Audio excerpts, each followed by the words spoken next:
नमस्कार दोस्तों। तो कैसे हैं आप लोग। उम्मीद करता हूँ आप सभी अच्छे होंगे। और आपको पता है कि हम बात कर रहे हैं पीवाईक्यू की। पीवाईक्यू में हमने अब तक 1 से लेकर 40 तक के क्वेश्चन है ना, उनको हल कर लिया है। ठीक है, जून 2006 का ये पेपर है और इसके हम ए, बी और सी और डी चारों ऑप्शन के जो है उनको क्लियर कर रहे हैं। और अब हम बात करेंगे क्वेश्चन नंबर 41 से लेकर 50 तक। ठीक है, और इसी के साथ ये पेपर आज क्या हो जाएगा, कंप्लीट हो जाएगा। ठीक है, तो हम देखते हैं कि किस प्रकार से ये जो हमारा पेपर है इसमें कौन कौन से जो क्वेश्चंस हैं उनकी हमने अब तक बात कर चुके हैं।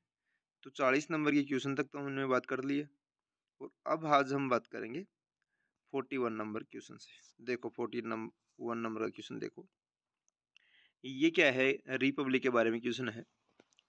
प्रजातंत्र में लोक सेवकों को प्रतिबद्ध होना चाहिए।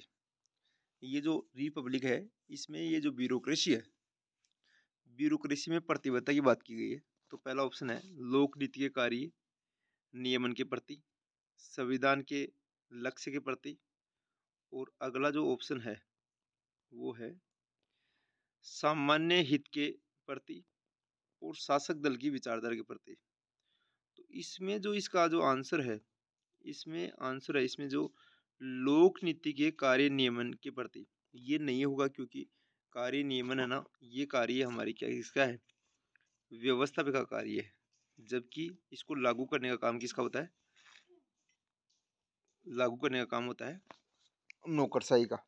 ओके, इसमें देखो लोकहित के प्रतिबद्ध होने के जो तत्व हैं वो है संविधान के लक्षण के प्रति, सामान्य हित के प्रति और शासक दल की विचारधारा के प्रति।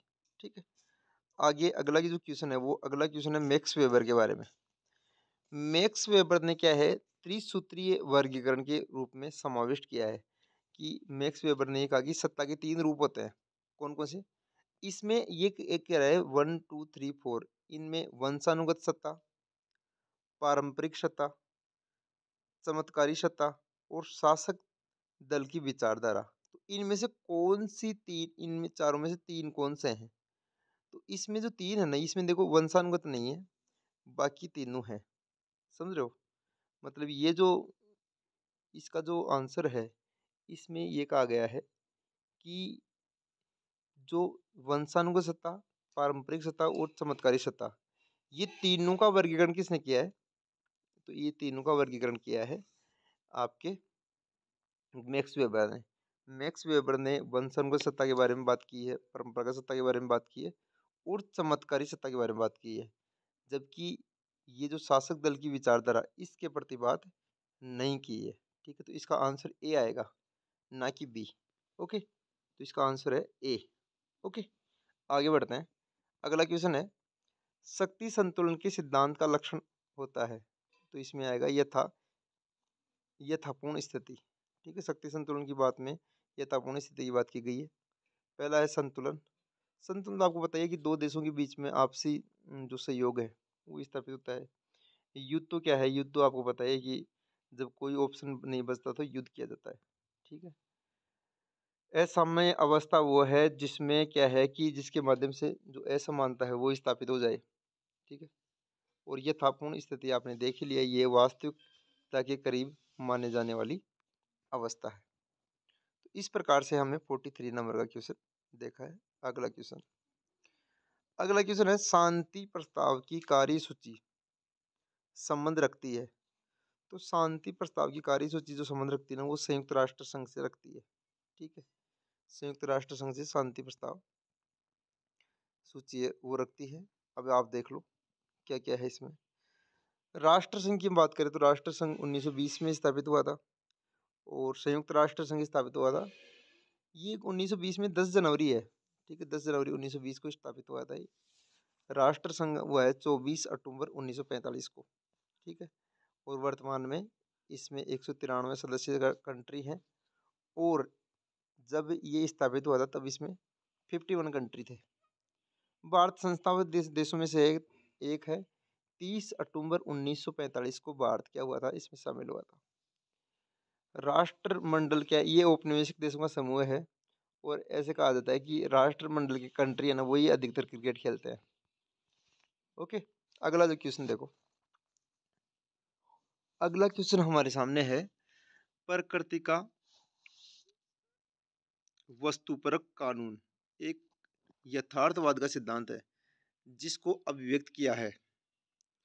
तो ये मार्गिन-थाऊ का कोटेशन है और ये मार्गिन-थाऊ है, इन्होंने क्या है कि ये जो यथार्थवाद का सिद्धांत प्रस्तुत किया है। इसमें पहला जो क्वेश्चन है वो ई.एच. कार के द्वारा है। ई.एच. कार ने क्या है कि एक बुक लिखी है 20 साल का संकट 20 ईयर क्राइसिस के नाम से। ये 1919 से लेकर 1939 तक इस बुक में ये जो बीच में युद्ध की स्थिति बनी है इसके बारे में ये बुक लिखी हुई है। और आपको बताया 1939 में आपका सेकेंड वर्ल्ड वार स्टार्ट हो जाता है। ठीक है, फिर जॉर्ज कैनन है।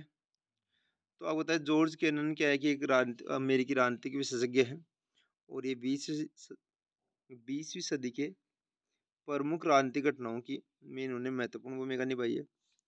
कैनन क्या है कि ये जो राजनीतिक अमेरिका की जो राजनीति है, सोवियत संघ के सामने किस प्रकार से इनकी विदेश नीति क्या हुई, विदेश नीति तैयार हुई, इन सारी चीज़ों के बारे में जो कैनन है इनकी अहम भूमिका मानी जाती है। ठीक है, आगे देखो, जो कैनन का जो ये प्रस्तावना है ये जो ट्रूमैन है इनके टाइम पर ही है। ट्रूमैन जिन्होंने संयुक्त राष्ट्र संघ को एक नए अध्याय के रूप में स्थापित किया है। ठीक है, और युद्ध जो है उनको बढ़ावा ना मिले ऐसी चीज़ें कही है ट्रूमैन ने। ठीक है, आगे देखो, मार्गेंथाउ द्वारा, ये तो मार्गेंथाउ का तो हमने देख ही लिया, मार्गेंथाउ इसका आंसर है। और मार्गेंथाउ ने क्या है कि ये जो यथार्थवाद का जो कंसेप्ट है ये दिया है। और इन्होंने ये जो मार्गेंथाउ है इन्होंने क्या किया है, अंतर्राष्ट्रीय राजनीति में जो राष्ट्रीय राजनीति के मुद्दे हैं, राजनीतिक संघर्ष के जो मुद्दे हैं, इनको आधिकारिक दृष्टिकोण से विश्लेषण इन्होंने किया है मार्गेंथाउ ने। ओके, अगला ऑप्शन देखते हैं इसका।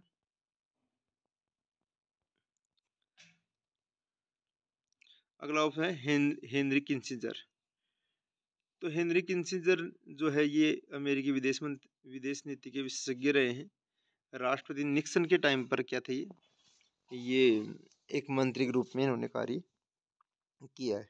ठीक है, तो आप के सामने ये क्या है कि ये डिटेल है किसकी, ये किस क्वेश्चन की, जिसमें किसिंजर और जो ट्रूमैन है और किसिंजर है, साथ में निक्सन है, जॉर्ज कैनन है, इनको क्या है कि ये अमेरिकी जो राजनीति है इनको इसको प्रभावित करते हैं।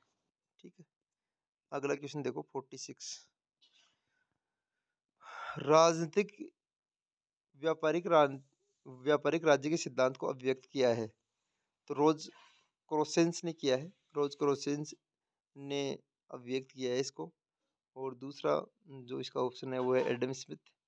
एडम स्मिथ क्या है कि अर्थशास्त्री है, इन्होंने अर्थशास्त्र का जनक भी कहते हैं इनको, फादर ऑफ इकोनॉमिक्स भी कहते हैं। मॉडर्न जो इकोनॉमिक्स है इसका जनक कौन है, अर्थशास्त्र है। ये जो अर्थशास्त्र के जो जनक हैं एडम स्मिथ, इन्होंने क्या है निर्धनता के अनुसंधान पर अधिक बल दिया है और व्यक्ति की स्वतंत्रता को इन्होंने स्वतंत्रता का विश्लेषण किया है इन्होंने, और व्यापार और उत्पादन और वित्तीय संसाधनों पर अधिक बल दिया है। और इन्होंने आत्मनिर्भरता और सामर्थ्य की बात की है। ठीक है, इन्होंने आदर्श हाथ का कंसेप्ट भी दिया था एडम स्मिथ ने। ये इकोनॉमिक्स से जुड़े हुए अर्थशास्त्री। अगला ऑप्शन है हमारे पास रॉबर्ट कॉक्स। रॉबर्ट कॉक्स भी अमेरिका से जुड़े हुए हैं और ये क्या है कि राजनीति की आर्थिक नीतियाँ है ना, आर्थिक नीतियाँ राजनीति पर कैसे प्रभाव डालती है, इसके बारे में रॉबर्ट कॉक्स क्या करते हैं, अध्ययन करते हैं। ठीक है, रॉबर्ट कॉक्स की हम बात करें तो ये क्या है कि विदेश नीति पर अर्थव्यवस्था का जो प्रभाव है और जो सामाजिक क्षेत्र है, इन दोनों के बीच में इन्होंने क्या किया है, इन्होंने जो विभिन्नता है उसको क्लियरफाई करने का प्रयास किया है। ये क्या है कि रॉबर्ट कॉक्स जो फ्रैंकलिन डी रूजवेल्ट है, इनके सलाहकार थे ये, ठीक है। और कॉक्स ने अमेरिकी आर्थिक नीतियों को समझाने और सुधार में महत्वपूर्ण योगदान दिया है। इन्होंने अमेरिकी समाज के लिए नैतिक और आर्थिक मूल्यों की महत्वपूर्ण भूमिका निभाई है। कॉक्स के विचारों और योजनाओं का अध्ययन करना आज भी राजनीतिक और आर्थिक नीतियों को समझने के लिए महत्वपूर्ण है। तो इस प्रकार से हमें रॉबर्ट कॉक्स ये ऑप्शन था इसमें। फिर है लेनिन। आपको बताइए लेनिन को यूएसएसआर का जनक कहा जाता है। यूएसएसआर का मतलब मैं सोवियत यूनियन की बात कर रहा हूँ। इनके नेतृत्व में, लेनिन के नेतृत्व में क्या हुई थी, 1917 में रशियन रेवोल्यूशन हुआ था, ठीक है। ये इनको सोवियत संघ का क्या माना जाता है, पिता भी कह सकते हैं। ओके। और ऐसे करने से ज़्यादा जो अधिक प्रभाव है लेनिन के ऊपर, वो कार्ल मार्क्स के विचारों को का पड़ता है। और कार्ल मार्क्स के विचारों को ये आगे लेकर चलते हैं और उसको अप्लाइड रूप में सोवियत संघ के रूप में हमें देखने को मिलता है। ओके। अगला जो क्वेश्चन है 47 है, यथार्थवाद का विश्लेषण। यथार्थवाद का विचार परिभ्रमण करता है शक्ति एवं राष्ट्रहित के साथ, ठीक है। तो इसका आंसर आएगा राष्ट्रहित। जो राष्ट्रीय हित है इनके साथ में है। इसका इसका पहला ऑप्शन है ये है सुरक्षा के साथ। तो इसमें ये कह रहा है कि जो सुरक्षा है ना, ये सुरक्षा केंद्रीय है, जो समाज में व्यक्ति और समूहों को जोखिम, खतरों या हानियों से बचने और सुरक्षित रखने के उपायों का अध्ययन और अनुप्रयोग करता है। ये एक व्यापक क्षेत्र है जो स्थानीय और अंतर्राष्ट्रीय क्षेत्रों पर विभिन्न संरचनाओं और नीतियों का क्रियान्वयन प्रक्रियाओं को समायोजित करता है, ठीक है। तो ये क्या है कि जो सुरक्षा के बारे में बताया गया है, ठीक है। अगला क्वेश्चन, अगला जो ऑप्शन है युद्ध के साथ में बताया गया है। मतलब ये जो इसका जो प्रभाव है, युद्ध एक सामाजिक और राजनीतिक प्रक्रिया है जिसमें दो या दो से अधिक जो लोग हैं वो क्या करते हैं, आपस में जो शक्तियाँ है, शक्ति प्रदर्शन करते हैं। और ये क्या है कि ये धार्मिक भी हो सकता है, आपको पता है साइबर युद्ध भी हो रहे हैं, ठीक है। और जो जो सांस्कृतिक जो भूमिका है वो इसमें अधिक है। जो आजकल को पता है युद्ध कम इसलिए होते हैं कि जो अर्थव्यवस्था है ना वो युद्धों से सबसे ज़्यादा अधिक प्रभावी होती है। फिर विचारधारा के साथ आप देख लो, विचारधारा क्या है, होता है ये कि जो व्यक्ति होता है, समूह होता है, संगठन होता है, कोई सिद्धांत होता है, इसकी क्या है कि एक प्रत्येक जो नीति होती है, जो आइडियोलॉजी होती है, और उसके आधार पर ही क्या हमें देखने को मिलता है, हमें ये जो विचारधारा है इसका प्रभाव हमें सोसाइटी के ऊपर, देश की शासन व्यवस्था पर और सिद्धांतों पर देखने को मिलता है। राष्ट्रहित के साथ, तो राष्ट्रहित तो सबसे इम्पोर्टेंट राष्ट्रहित ही है। ऐसे कहते हैं कोई भी व्यक्ति है उसका जैसे हित होता है वैसे राष्ट्र का अपना हित होता है, ठीक है। विचारधाराएं होती है और जो विचारधाराएं हैं ये हितों को क्या है, हितों को इम्पोर्टेंस देती है। एक व्यक्ति या समूह होता है उसकी जो क्रियाएं, जो मतलब है कि जो भी विचार हैं उनको क्रियाओं के माध्यम से व्याख्या करते हैं, ठीक है। तो इस प्रकार से हमने ये देखा कौन सा क्वेश्चन, 47 नंबर का क्वेश्चन देखा। अब देखो 48, वैश्विक वैश्वीकरण ने राष्ट्र राज्य की प्रासंगिकता को दुर्बल कर दिया। ये बात थोड़ी सही है। कोई राष्ट्र राज्य अब अप्रासंगिक नहीं है क्योंकि राष्ट्रवाद अब भी मूल शक्ति के रूप में चल रहा है, ठीक है। अब देखो ऊपर वाला और नीचे वाला जो ऑप्शन है ये दोनों अपने आप में क्या है, ये अपने आप में दोनों ही क्या है, ये मेल नहीं कर रहे हैं।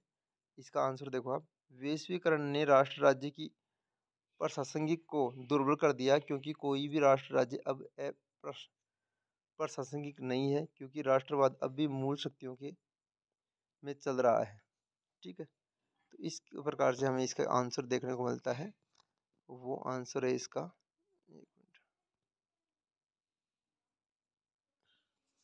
तो इसका आंसर ए है, ठीक है। आगे देखो 49 नंबर का क्वेश्चन देखो। ये तो क्या है कि ये जो घटनाएं हैं इनके बारे में तेहरान सम्मेलन 1943 में हुआ था, याल्टा सम्मेलन 1945 में हुआ था, पोट्सडाम सम्मेलन 1945 में हुआ था, सैन फ्रांसिस्को शांति संधि हुई है 1951 में। ठीक है, और इसका आंसर ए हो जाएगा आपका। और ये लास्ट का क्वेश्चन देख लो आप। ये क्या है कि यूएनओ के जितने महासचिव बने उनके कालक्रम के बारे में क्वेश्चन है। तो पहला जो इसका जो महासचिव बना था उनका नाम था त्रिगवेली। ये 1946 से 1952 के बीच में रहे हैं। दूसरे बने हैं डेग हेमरशोल्ड 1953 से 1961 तक। यूथांड 1961 से 1971 और कुर्दवलाहीम ये बने 1972 से 1981। तो इसका आंसर आएगा डी। तो इस प्रकार से ये जो पेपर है ये हमने आज कंप्लीट कर दिया है। कोई भी आपका डाउट हो तो आप कमेंट सेक्शन में जाकर पूछ सकते हैं। और आपको एग्ज़ाम के लिए बहुत बहुत शुभकामनाएं। नमस्कार, धन्यवाद।